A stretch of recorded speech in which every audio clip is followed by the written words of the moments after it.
पूज्य दादा गुरुजी का, इनके दादा गुरुजी, हमारे पूज्य गुरुदेव और इनके दादा गुरुजी का निश्चित विशेष विशेष आशीर्वाद अनूप जी को, उनके पूरे परिवार को।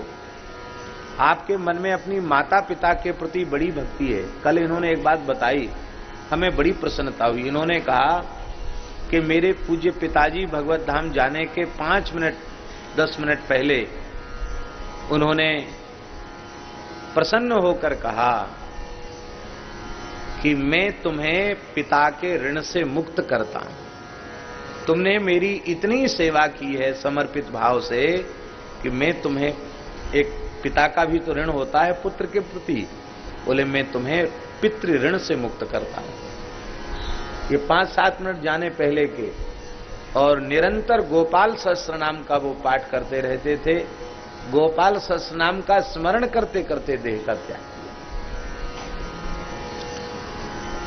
जैसी आपकी अपने पिता के प्रति भक्ति है, ऐसी ही अपनी पूज्या माता के प्रति भक्ति है।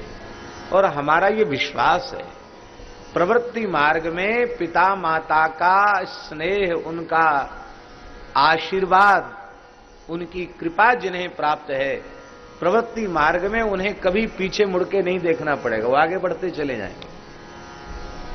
और इस अध्यात्म के मार्ग में यदि सद्गुरु का हृदय जीत लिया, सद्गुरु की सेवा करके, आज्ञा पालन करके, उनके सिद्धांतों को जी करके यदि सद्गुरु भगवान का हृदय जीत लिया, तो अध्यात्म में भी उसे कभी पीछे मुड़कर देखना नहीं पड़ेगा। वह निरंतर प्रभु प्राप्ति के पथ पर अग्रसर होता हुआ चला जाएगा। महाभारत में युधिष्ठिर के पूछने पर अनुशासन पर्व में पितामह भीष्म ने कहा है कि जो व्यक्ति, जो जातक अपनी सेवा से, अपनी आज्ञा पालन से अपनी जन्मदात्री माता को प्रसन्न कर लेता है, धरती की कोई भी वस्तु उसे दुर्लभ नहीं है। धरती का सब कुछ उसे प्राप्त हो सकता है केवल माता की प्रसन्नता से।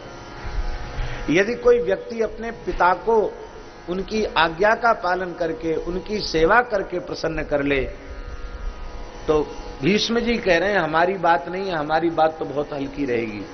भीष्म जी कहते हैं उस भाग्यशाली पुत्र के लिए स्वर्ग का सुख भी धरती पर आ जाता है।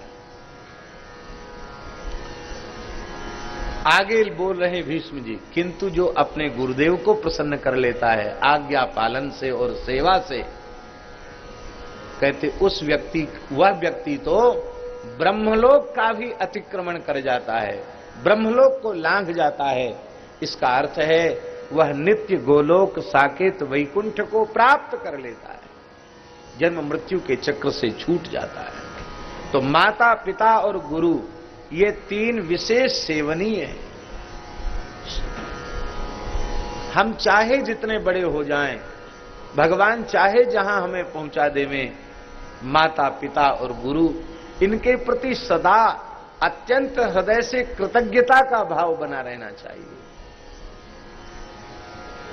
क्या इनके ऋण से हम ऋण हो सकते हैं? हमको लोग कहते हैं कि गुरु जी के प्रति बड़ी निष्ठा, 1.5 साल तक शताब्दी महोत्सव मना रहे हैं, ऐसा पहली बार सुनने में आया है। तरह तरह की प्रशंसा की बातें लोग कहते हैं।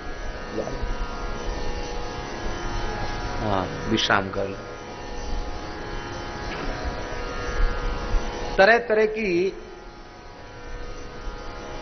हाँ ठीक, तरह तरह की प्रशंसा की बातें लोग कहते हैं।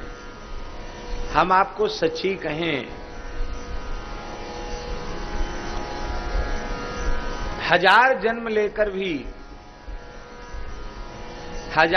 लेकर भी और उन हजारों जन्मों में पूरा जीवन ही सद्गुरु भगवान के पावन स्मरण में, उनके उत्सव महोत्सव में व्यतीत कर देवें, तो भी सद्गुरु भगवान की कृपा करुणा से हम कभी उऋण नहीं हो सकते। उऋण हो नहीं सकते नहीं, हम उऋण होना नहीं चाहते। हम सदा सर्वदा श्री गुरुदेव भगवान की कृपा के ऋणी बनकर रहना चाहते हैं। आज साल 1.5 साल क्या है, हजारों जन्म भी कुछ नहीं है। उनके पावन स्मरण में श्री कबीर जी कह रहे हैं,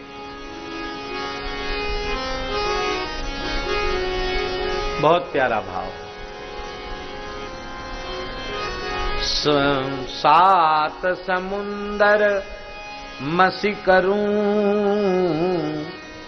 सुर तरु कलम बनाए।